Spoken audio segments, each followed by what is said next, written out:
Bueno, vamos a comenzar en el nombre del Padre, del Hijo y del Espíritu Santo. Amén. Dios te salve María, llena de gracia, el Señor está contigo. Bendita eres entre todas las mujeres y bendito es el fruto de tu vientre, Jesús. Santa María, María, Madre de Dios, ruega por nosotros los pecadores, ahora y en la hora de nuestra muerte. Amén. María, Madre de gracia, Madre de misericordia, en la vida y en la muerte, ampáranos, Gran Señora. En el nombre del Padre, del Hijo y del Espíritu Santo. Amén. Entonces estamos con este texto del profesor de Fiores, Stefano de Fiores, que se llama María, síntesis de valores. Y estamos en el capítulo 19. Según las hojas que yo tengo, estamos en la página 406. Y lo que dice en este capítulo habla de tres formas de comprender la devoción mariana, que es María ecuménica, María popular, y hoy veremos María esplendor de la Iglesia. El profesor de Fiores fundamenta este tema de María como esplendor de la Iglesia en un texto del teólogo Hans von Balthasar. Y dice este autor, el teólogo alemán von Balthasar, que en la profundización de la revelación, el texto de von Balthasar dice que sitúa la Mariología en un amplio ámbito de difusión de la revelación, puesto que este autor propone la Mariología como un instrumento útil para recorrer el camino teológico. Es decir, Balthasar propone la Mariología desde el punto de vista de la estética teológica. En esta obra, el profesor von Balthasar interpreta la revelación utilizando la categoría de la belleza, que es el objeto de la estética, mientras que otras interpretaciones ponen a la Mariología desde el punto de vista de la antropología. Este autor, desde el punto de vista de la estética teológica, contempla a Dios en su eterno esplendor del amor de la Santísima Trinidad. Y dice de Fiores que cuando von Balthasar elabora el sistema de Mariología desde el punto de vista de la estética teológica, contemplamos a Dios en su esplendor, en el esplendor eterno de la belleza de la Trinidad.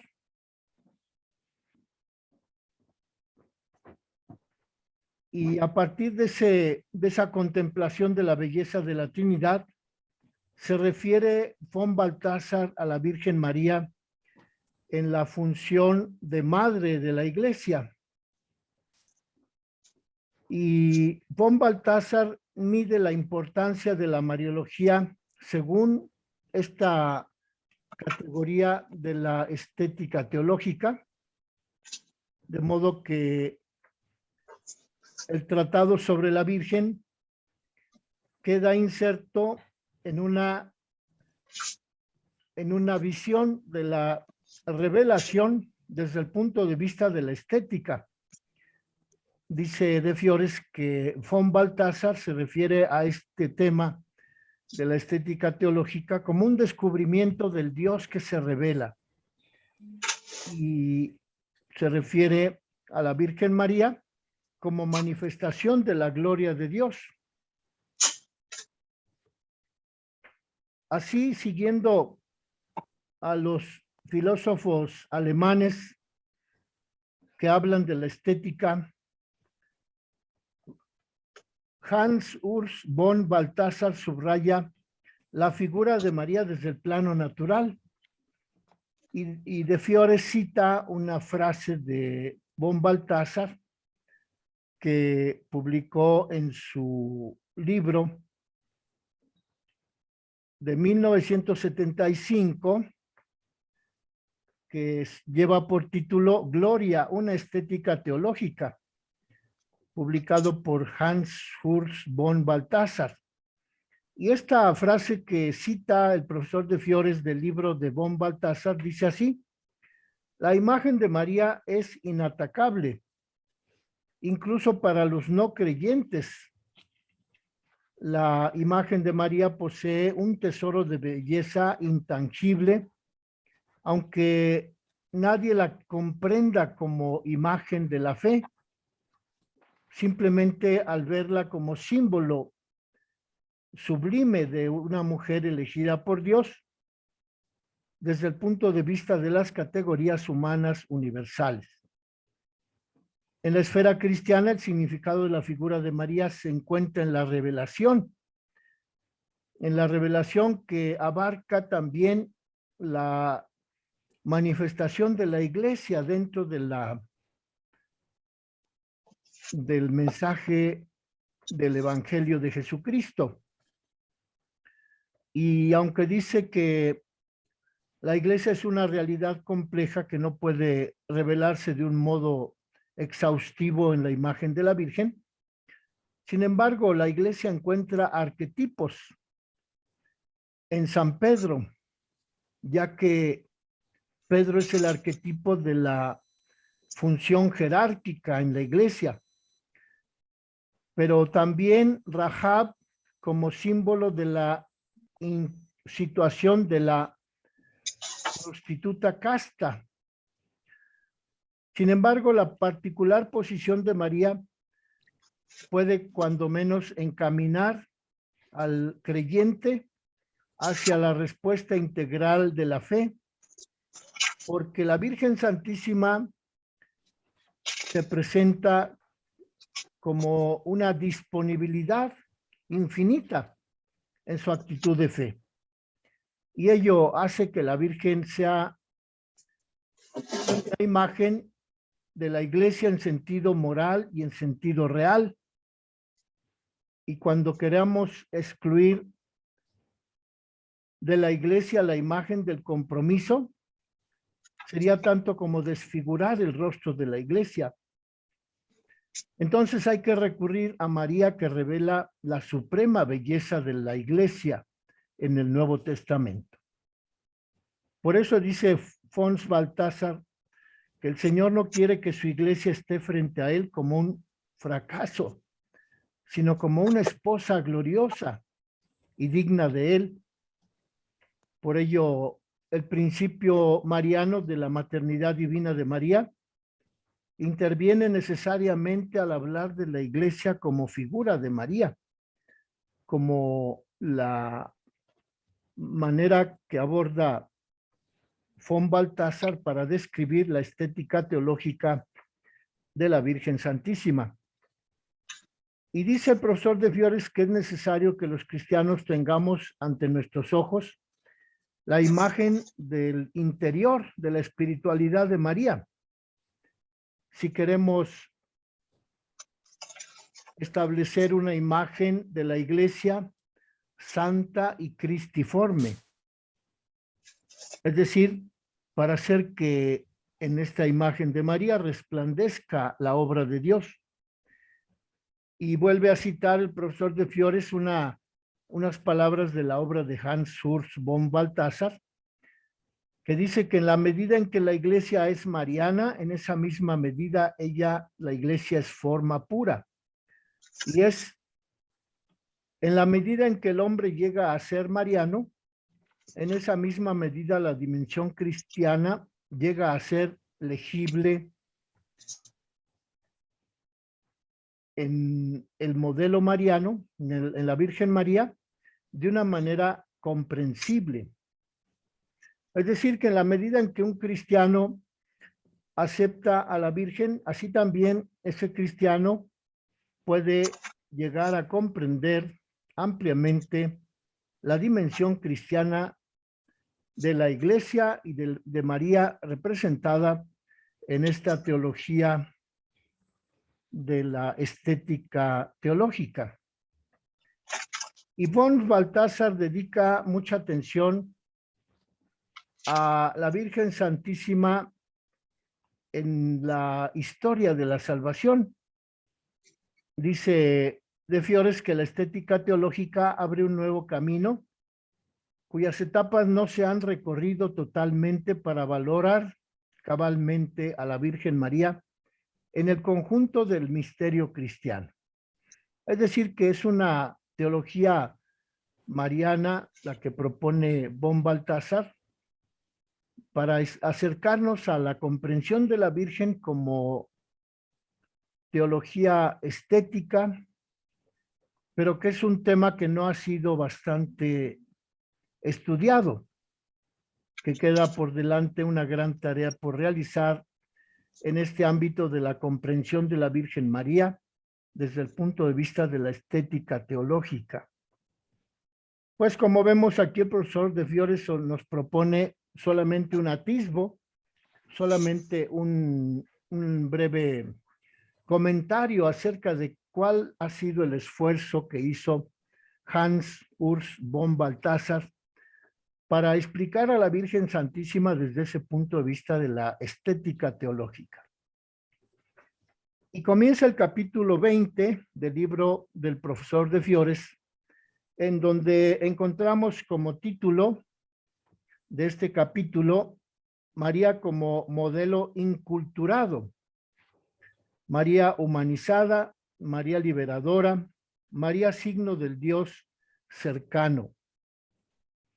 Y dice el profesor de Fiores en este capítulo de María como inculturada, como modelo inculturado de ideal para el cristiano, es un eclipse, una elipse, perdón, María es una elipse en donde podemos identificar dos polos.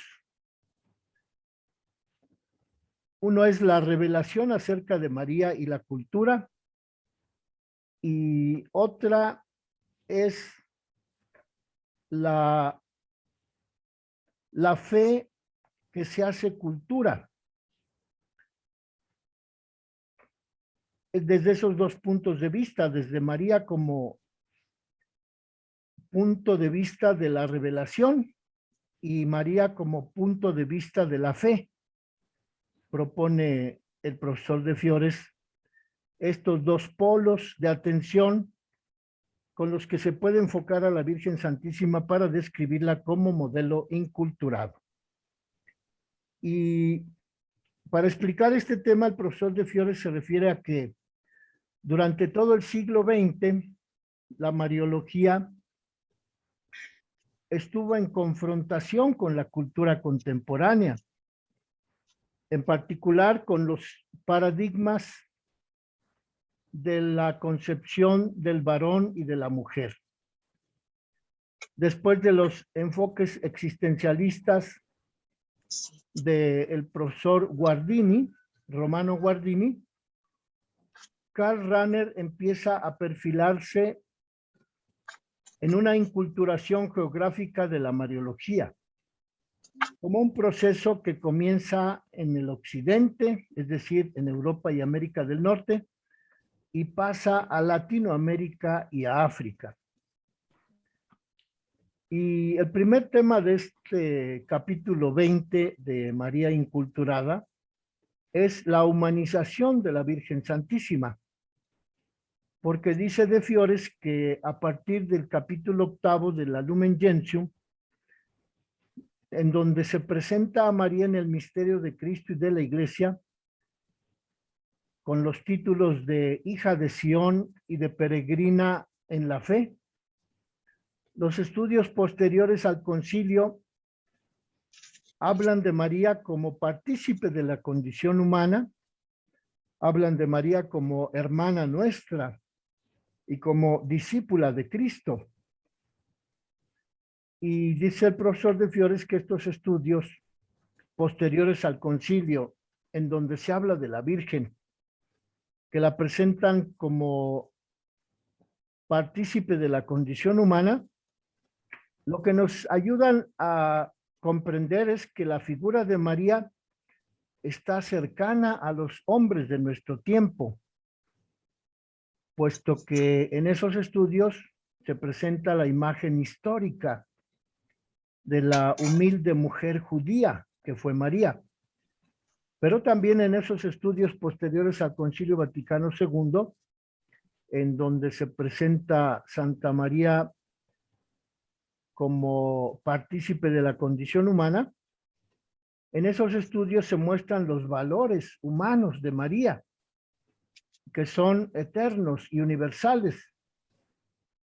Es decir, las reflexiones acerca de la Virgen iluminan la reflexión acerca del ser humano. Y esto lo dice el texto de la Congregación para la Educación Católica, que se llama La Virgen María en la formación intelectual y espiritual, publicado en 1988. Entonces, pues encontramos que ya desde este documento oficial del Vaticano, la Congregación para la Educación Católica, se nos presenta a la Virgen Santísima como un modelo en el que se puede identificar el hombre de nuestro tiempo, porque ella es una mujer judía humilde, y también en esa figura de María se pueden identificar los valores humanos, de modo que se ilumine también la reflexión acerca del ser humano. Y entonces la inculturación de la figura de María en el siglo XX, en la época de la democracia, dice el profesor de Fiores que la mariología supera la distancia que separaba a María gloriosa y el pueblo de Dios. De modo que en esta etapa de la mariología posterior al Concilio Vaticano II, María se desaloja de esa zona intermedia entre Cristo y la Iglesia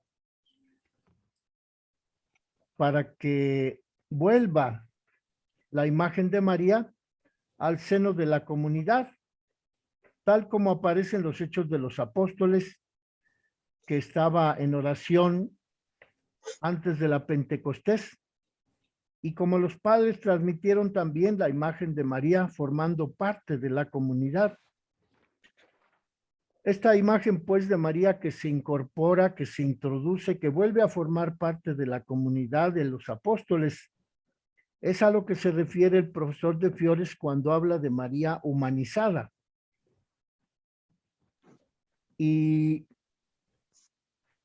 la figura de la Virgen Madre de Dios mantiene su posición preeminente en virtud de la misión que desempeñó de ser Madre de Dios y en virtud de los dones de gracia con que Dios la ha colmado, por lo que la convierten, por lo que ella es convertida en tipo de la Iglesia.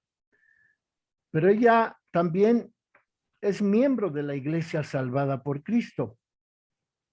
La tendencia contemporánea de ver a María como síntesis de toda la revelación, como icono de todo el misterio cristiano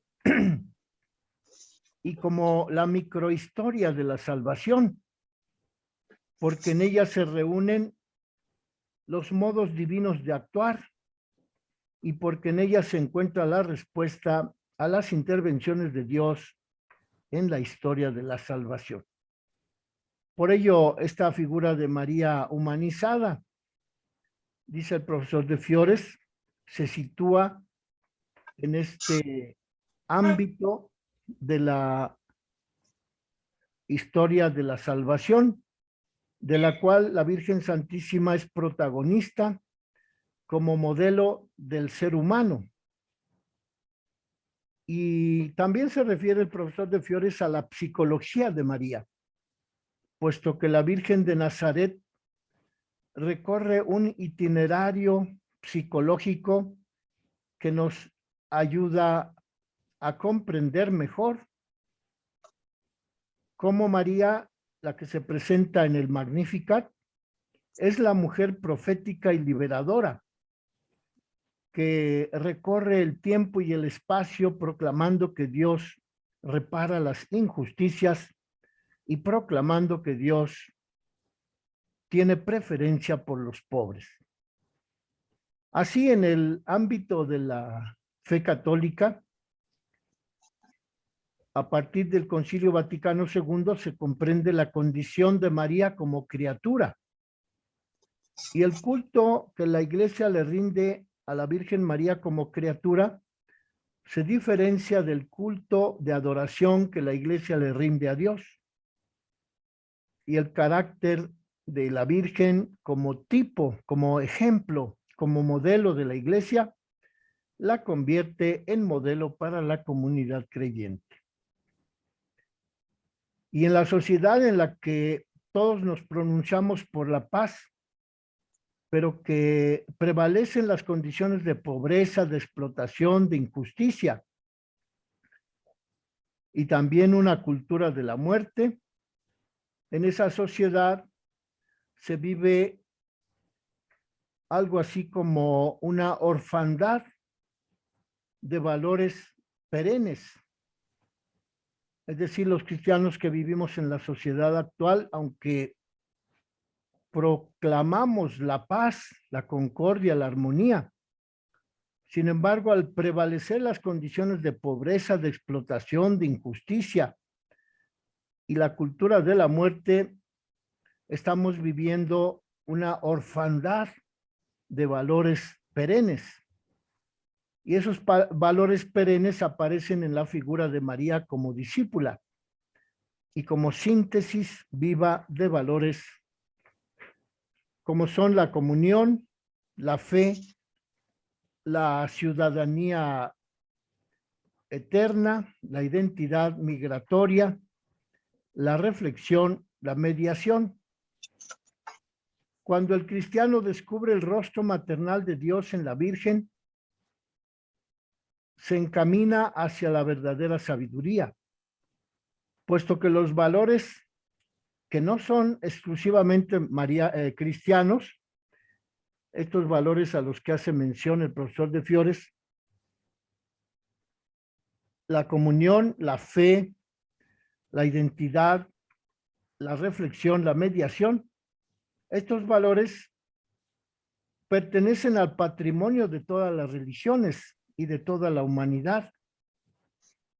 Y María encarna estos valores de una manera que ella se convierte en un paradigma antropológico para todas las religiones, para todos los creyentes. De modo pues que aquí el profesor de Fiores nos está hablando de cómo en la teología, en la mariología posterior al Vaticano II, encontramos esta imagen de María humanizada, puesto que ella es el modelo para todos los cristianos al ofrecernos su fe, su caridad, su confianza en Dios, y al haber sido electa por Dios como protagonista de la historia de la salvación. El segundo tema en el que se propone el profesor de Fiores describir la imagen de María humanizada es que María está recuperada como figura para la mujer en la vida pública,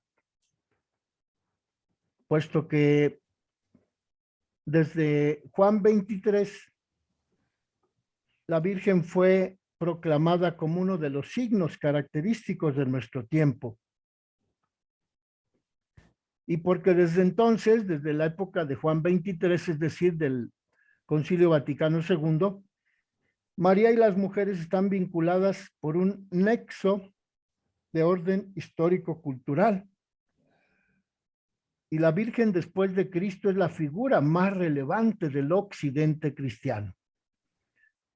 El influjo de María en la concepción de la mujer después del Vaticano II es innegable, según lo dice una teóloga de nombre Marina Warner.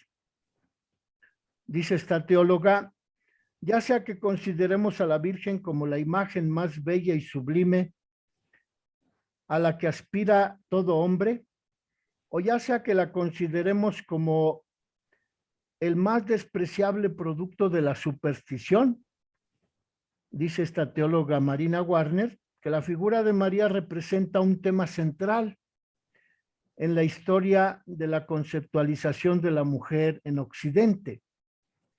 Es una de las pocas figuras femeninas que alcanzó el estadio del mito, un mito que desde hace 2000 años recorre nuestra cultura y hace profundamente esta cultura como un río subterráneo que proviene desde hace 2000 años a partir de la figura de María en el Evangelio. Aquí pues esta autora, Marina Werner, define a la Virgen como un mito que ha durado ya 2000 años en la cultura de Occidente y que tiene que ver sobre todo con la conceptualización de la mujer. Por su parte, el feminismo aborda la mariología no solo desde la conceptualización de la mujer, sino también desde la imagen tradicional de María. Si para la teología feminista la masculinidad de Jesús supone un escándalo, la figura de María suscita también reticencias entre las feministas porque se considera la figura de María como un modelo ambiguo, como símbolo de pasividad, como símbolo de represión sexual, como símbolo de la exaltación de la maternidad. Así las feministas de la época posterior al Vaticano II oscilan entre el rechazo de la figura de María y la recuperación de la figura de María dentro de una perspectiva liberadora. Y dice el profesor de Fiores que mientras la santidad de María se mida por el número de pañales lavados, o sea, que se proyecte sobre una zona de perfección inimitable, la mujer de hoy se sentirá impulsada a convertirse en anti-María, distanciándose de una imagen de María demasiado doméstica o demasiado idealizada. Entonces dice el profesor de Fiores que las feministas, en vez de atrincherarse en una actitud de rechazo contra María, dice que hay otras feministas que prefieren hablar del descubrimiento de la verdadera María bíblica, libre de los condicionamientos culturales, de los disfraces y de las instrumentalizaciones ideológicas. En este panorama, dice la otra teóloga Rosemary Radford, que es posible construir una mariología alternativa a la mariología dominante y que sea capaz de romper el molde del patriarcado femenino. Según otra teóloga holandesa, es necesario que las feministas se dediquen a buscar una doble liberación. Dice esta teóloga holandesa Halkes, que María exige liberarse de la imagen que se tiene de ella y de las proyecciones con que la ha cargado una jerarquía católica sacerdotal masculina. Pero también es necesario liberarse las feministas de una imagen de María dominante. Estas imágenes deben ser analizadas y desenmascaradas, según lo dice esta teóloga Jalques en el libro que publicó en 1983, María y las mujeres. Así pues, la tarea más urgente para la mariología liberadora, dice el profesor de Fiores, que las feministas proponen 3 tareas. La primera es restituir a María su humanidad. La segunda es relativizar la maternidad biológica de María, como hace Jesús en la predicación, para hacer resaltar la fe de María en la palabra de Dios. Y la tercera obra que deben realizar las feministas es ver en María no la imagen de la feminidad, sino principalmente el modelo de todo creyente.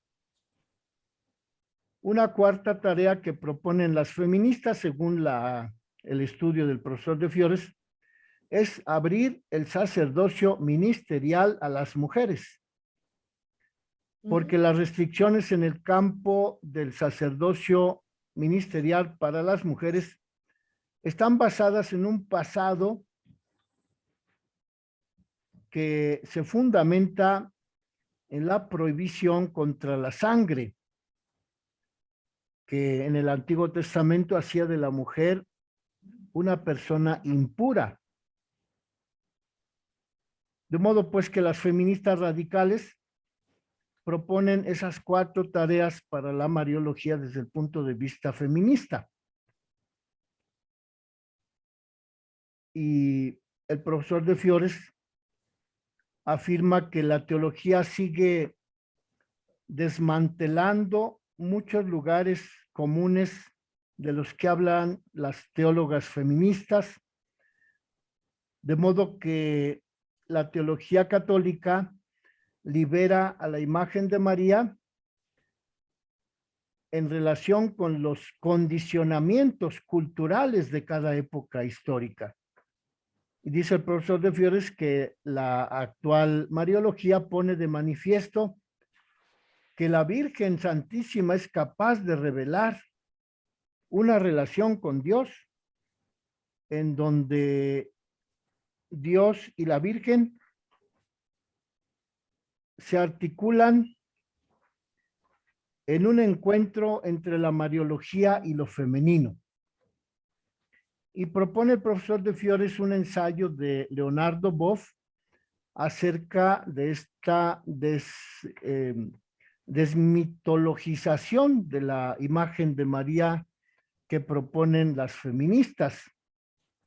En el libro de Leonardo Boff, publicado en 1981, que se llama El rostro materno de Dios, Boff se pregunta acerca del núcleo de la mariología como ciencia. Y Leonardo Boff, dice que ese núcleo de la mariología se debe comprender a partir de la idea de la divina sabiduría, según la cual Dios formó a la Virgen Santísima. Y Leonardo Boff propone que hay 7 respuestas que los mariólogos contemporáneos han ofrecido para estructurar sus tratados sobre mariología. Y las respuestas de tales teólogos, dice Leonardo Boff, que no exprimen a fondo el significado salvífico de María, porque desatienden lo femenino, o bien porque pecan de positivismo histórico, cuando no se limitan a constatar los acontecimientos relativos a María sin indagar su trasfondo teológico. Es decir, que Leonardo Boff, en este libro, El rostro materno de Dios, quiere también desmitologizar las conceptualizaciones